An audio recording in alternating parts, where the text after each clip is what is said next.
Hello दोस्तों, आपका स्वागत है मेरे YouTube channel boost technical skill में। और कल की क्लास में हम लोगों ने देखा था बेसिस ऑफ वर्किंग प्रिंसिपल के आधार पर कंप्यूटर को कितने भागों में बांटा गया है। और आज की क्लास में हम लोग देखेंगे बेसिस ऑफ साइज के आधार पर हमारे कंप्यूटर को कितने भागों में बांटा गया है। तो आइए बिना लेट किए स्टार्ट करते हैं आज की वीडियो।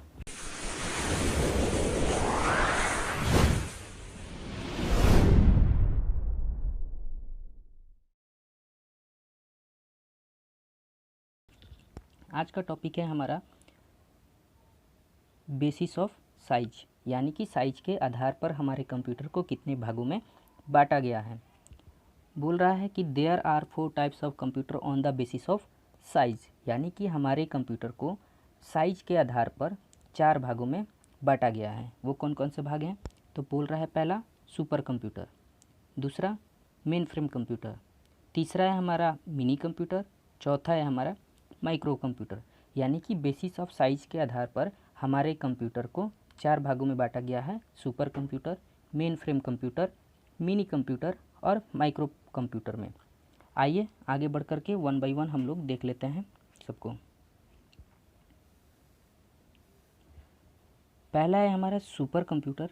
तो सुपर कंप्यूटर में बोल रहा है super computer are the fastest types of computer, यानी कि जो हमारा सुपर कंप्यूटर होता है वो फास्टेस्ट टाइप्स ऑफ कंप्यूटर की कैटेगरी में 1 नंबर पे आता है। यानी कि हमारा जो सुपर कंप्यूटर होता है वो बहुत ही फास्टेस्ट कंप्यूटर होता है, इसकी स्पीड बहुत ज़्यादा होती है, बहुत फास्ट होता है ये कंप्यूटर।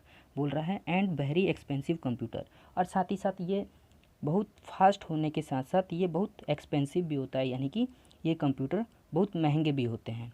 आगे बोल रहा है कि they are used for highly calculation, यानी कि इन कंप्यूटर का यूज़ हाईली कैलकुलेशन के लिए किया जाता है।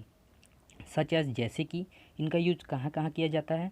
तो बोल रहा है वेदर फोरकास्टिंग, यानी कि जो आपके सुपर कंप्यूटर्स होते हैं इनका यूज़ वेदर फोरकास्टिंग में किया जाता है, यानी कि मौसमी विभाग में इसका यूज़ किया जाता है। न्यूक्लियर एनर्जी रिसर्च में इसका यूज़ किया जाता है। मिलिट्री एजेंसीज़ में इसका यूज़ किया जाता है। साइंटिफिक रिसर्च लेबोरेटरीज़ में इसका यूज़ किया जाता है, और एक्सेट्रा ऐसी और भी बहुत सारी जगहों पर सुपर कंप्यूटर का यूज़ किया जाता है। जैसे एग्जांपल में आप लोग यहाँ पर आपने इसरो का नाम सुना होगा, जिसका पूरा फुल नेम है इंडियन स्पेस रिसर्च ऑर्गेनाइजेशन, यानी कि सुपर कंप्यूटर का यूज़ इसरो में भी किया जाता है। या आपने नाम सुना होगा डीआरडीओ का, यानी कि जिसका पूरा फुल नेम होता है defence research and development organisations, यानी कि सुपर कंप्यूटर का यूज़ इसरो में भी किया जाता है, डीआरडीओ में भी किया जाता है, वेदर फोरकास्टिंग के लिए भी किया जाता है, न्यूक्लियर एनर्जी रिसर्च के लिए भी किया जाता है, मिलिट्री एजेंसीज में इसका यूज़ करती है, साइंटिफिक रिसर्च लेबोरेटरीज़ में भी इसका यूज़ किया जाता है। यानी कि ऐसी ऐसी जहाँ पर कॉम्प्लेक्स कैलकुलेशंस होते हैं वहाँ पर सुपर कंप्यूटर का यूज़ किया जाता है। चलिए आगे बढ़ते हैं। आगे बोल रहा है मैंने एक नोट दिया हुआ है सुपर कंप्यूटर के बारे में, जिसको मैंने हाईलाइट भी किया हुआ है, मुझे लगा कि बहुत इंपॉर्टेंट है जिसके लिए मैंने इसको हाईलाइट किया हुआ है। इसमें बोल रहा है कि the speed of super computer is very high measured in flops, यानी कि जो आपको पता तो चल ही गया है कि जो हमारा सुपर कंप्यूटर होता है उसकी स्पीड बहुत ही ज़्यादा फास्ट होती है, बहुत ही ज़्यादा हाई होती है, लेकिन उसकी स्पीड को जो मेज़र यानी कि मापा जाता है वो मापा जाता है फ्लॉप्स में। यानी कि सुपर कंप्यूटर की स्पीड को फ्लॉप्स में मेज़र किया जाता है। फ्लॉप्स का फुल नेम होता है फ्लोटिंग पॉइंट ऑपरेशंस पर सेकंड, यानी कि जो हमारा सुपर कंप्यूटर होता है उसकी स्पीड को फ्लोटिंग पॉइंट ऑपरेशंस पर सेकंड में मेज़र किया जाता है। चलिए आगे बढ़ते हैं। आगे जो हमारा कंप्यूटर है वो है मेन फ्रेम कंप्यूटर। चलिए इसे भी देख लेते हैं। मेन फ्रेम कंप्यूटर बोल रहा है कि main frame computers are multi user, multi programming and high performance computers, यानी कि जो हमारे मेन फ्रेम कंप्यूटर्स होते हैं ये मल्टी यूज़र्स होते हैं। कहने का मतलब है कि इन कंप्यूटर में एक से ज़्यादा यूज़र्स एक साथ इस पर वर्क कर सकते हैं। साथ ही साथ ये मल्टी प्रोग्रामिंग भी होते हैं, हाई परफॉर्मेंस कंप्यूटर्स होते हैं। चलिए आगे देख लेते हैं। बोल रहा है कि main frame computers are very large, यानी कि जो आपके मेन फ्रेम कंप्यूटर्स होते हैं वो साइज में बहुत ही बड़े होते हैं, यानी कि वेरी लार्ज होते हैं। और साथ ही साथ आगे बोल रहा है एक्सपेंसिव कंप्यूटर्स, यानी कि जो हमारे मेन फ्रेम्स कंप्यूटर्स होते हैं वो साइज में बड़े भी होते हैं और साथ ही साथ ये एक्सपेंसिव भी होते हैं, यानी कि ये कंप्यूटर महंगे भी होते हैं। आगे बोल रहा है कैपेबल ऑफ सपोर्टिंग 100 और इवन 1000 ऑफ यूज़र साइमल्टेनियसली। कहने का मतलब है कि जो आपके मेन फ्रेम कंप्यूटर्स होते हैं, इनकी जो कैपेबिलिटी होती है यानी कि कैपेबल क्षमता होती है, यानी कि ये मल्टी यूज़र कंप्यूटर तो होते हैं जिनमें क्षमता होती है एक बार में 100 से लेकर 1000 यूज़र्स इस पर एक साथ क्या कर सकते हैं, वर्क कर सकते हैं। फिर बात आती है कि इन कंप्यूटर्स का यूज़ किन जगहों पर किया जाता है। अब इन कंप्यूटर का यूज़ किया जाता है जैसे जो बड़ी बड़ी ऑर्गेनाइजेशंस यानी कि संस्था है, जहाँ पर लगभग 100 से लेकर के 1000 कंप्यूटर की ज़रूरत होती है, यानी कि एक साथ जहाँ पर 100 से लेकर के 1000 कंप्यूटर्स पर वर्क एक समय पर किया जाता है, वैसी ऑर्गेनाइजेशंस में या वैसी संस्थाओं में मेन फ्रेम कंप्यूटर का यूज़ किया जाता है। यानी कि जहाँ इन सारे कंप्यूटर्स का डाटा, यानी कि जहाँ पर क्या होता है कि बहुत सारी जो बड़ी बड़ी कंपनीज़ होती हैं या ऑर्गेनाइजेशंस होती हैं, जहाँ पर बहुत ज़्यादा मात्रा में यानी कि 100 से 1000 तक कंप्यूटर्स में जो काम होता है, यानी कि उनका डाटा या प्रोसेस होने के लिए या प्रोसेसिंग होने के लिए वो लोग जिस कंप्यूटर का यूज़ करते हैं उन्हें बोला जाता है मेन फ्रेम सिस्टम, यानी कि मेन फ्रेम सिस्टम कहा जाता है। फिर बात आता है कि मेन फ्रेम सिस्टम में थोड़ा सा इसको और डिटेल में देख लेते हैं। इतने सारे कंप्यूटर्स का डाटा, यानी कि जो इतने सारे कंप्यूटर का डाटा होता है उसको स्टोर करने के लिए मेन फ्रेम कंप्यूटर के पास क्या होती है, लार्ज स्टोरेज कैपेसिटी होती है। और साथ ही साथ इतने सारे कंप्यूटर का डाटा प्रोसेसिंग करने के लिए ये इसके पास क्या होता है, मल्टी प्रोसेसर्स होते हैं। यही कारण होता है कि बड़ी बड़ी जो कंपनीज़ होती हैं, बड़ी बड़ी ऑर्गेनाइजेशंस होती हैं, वहाँ पर उनके डेटा को प्रोसेसिंग करने के लिए या उनके डेटा को हैंडल करने के लिए मेन फ्रेम कंप्यूटर का यूज़ किया जाता है। आई होप कि आप समझ ही गए होंगे कि मेन फ्रेम कंप्यूटर का यूज़ कहाँ किया जाता है। इसको थोड़ा सा और डिटेल में हम लोग देख लेते हैं। फिर बात आती है कि जो हमारा मेन फ्रेम कंप्यूटर्स होता है उसके साथ जो कंप्यूटर्स कनेक्टेड होते हैं, यानी कि जो कंप्यूटर सिस्टम कनेक्टेड होते हैं, उन्हें हम लोग बोलते हैं टर्मिनल।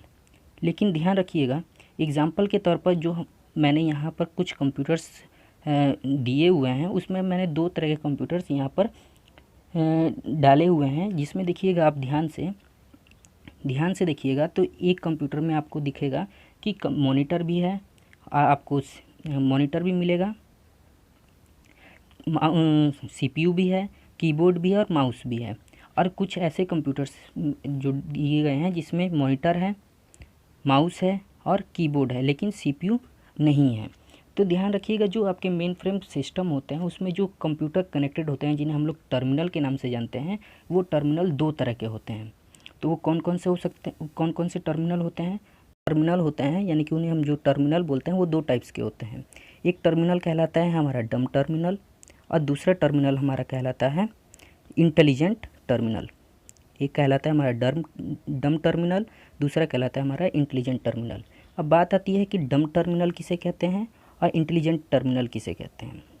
यानी कि वो सारे के सारे कंप्यूटर जिसमें सिर्फ मॉनिटर, कीबोर्ड और माउस होता है, यानी कि सीपीयू नहीं होता है, जो क्या करता है कि डाटा को प्रोसेस करने के लिए या स्टोर करने के लिए वो यूज़ करता है मेन फ्रेम सिस्टम को।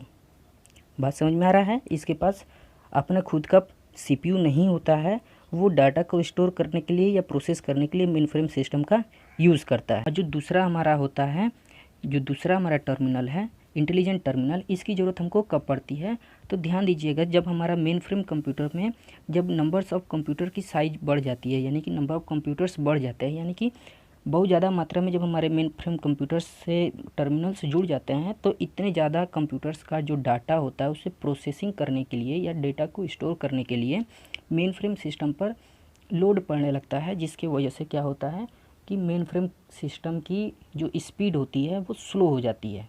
और उसकी स्पीड को बरकरार रखने के लिए कुछ टर्मिनल के साथ क्या किया जाता है कि उनका खुद का सीपीयू लगा दिया जाता है, जिसकी वजह से क्या होता है, कुछ टर्मिनल्स अपने डेटा को खुद प्रोसेस कर लेते हैं और खुद ही क्या कर लेते हैं, स्टोर कर लेते हैं, जिससे क्या होता है मेन फ्रेम सिस्टम पर ज़्यादा इफेक्ट नहीं पड़ता है। तो वैसे सारे टर्मिनल जिनके पास खुद का अपना सीपीयू होता है, उसको हम लोग बोलते हैं इंटेलिजेंट टर्मिनल। अब वैसे टर्मिनल जिनके पास अपना खुद का CPU नहीं होता है, वो डेटा को स्टोर करने के लिए या डेटा को प्रोसेस करने के लिए मेन फ्रेम सिस्टम का यूज़ करते हैं, उन्हें हम लोग बोलते हैं डम्ब टर्मिनल। आई होप कि आपको समझ में आ गया होगा। चलिए आगे बढ़ते हैं। आगे बोल रहा है आपका मिनी कंप्यूटर। बोल रहा है कि mini computers are digital computers generally used multi user system. यानी कि कहने का मतलब है जो आपके मिनी कंप्यूटर्स हैं वो एक प्रकार के डिजिटल कंप्यूटर्स होते हैं, generally used multi user system. और इनका यूज़ भी कहाँ किया जाता है, मतलब ये कंप्यूटर भी क्या कर सकते हैं, एक समय में एक से ज़्यादा यूज़र्स इस पर क्या कर सकते हैं, काम कर सकते हैं। लेकिन इनका यूज़ ज़्यादा बड़ी बड़ी संस्थाओं में नहीं किया जाता, यानी कि इनका यूज़ छोटी छोटी संस्थाओं में होता है, जैसे कि बैंकिंग, आपका रेलवे हो गया, ऐसी ऐसी जगहों पर हम लोग मिनी कंप्यूटर का यूज़ करते हैं। चलिए जाता है। बोल रहा है mini computers are capable of supporting from 4 to 100 user simultaneously. कहने का मतलब है ऐसी ऐसी जगहों पर, यानी कि जो मिनी कंप्यूटर्स होते हैं उनके पास अपनी इतनी क्षमता होती है जहाँ पर मिनी कंप्यूटर पर 4 से लेकर के 100 यूज़र तक एक साथ इस पर वर्क कर सकते हैं। आगे बोल रहा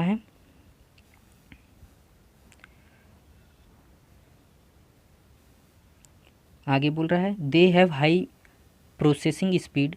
यानी कि जो आपके मिनी कंप्यूटर्स होते हैं उनकी जो स्पीड होती है, इनकी स्पीड भी अच्छी खासी होती है, हाई प्रोसेसिंग स्पीड होती है, एंड हाई स्टोरेज कैपेसिटी। और इनकी जो स्टोरेज कैपेसिटी होती है वो भी हाई होती है, लेकिन किसके मुकाबले, देन माइक्रो कंप्यूटर्स। यानी कि माइक्रो कंप्यूटर्स तो अभी हमने देखा नहीं है, नेक्स्ट उसी को देखेंगे।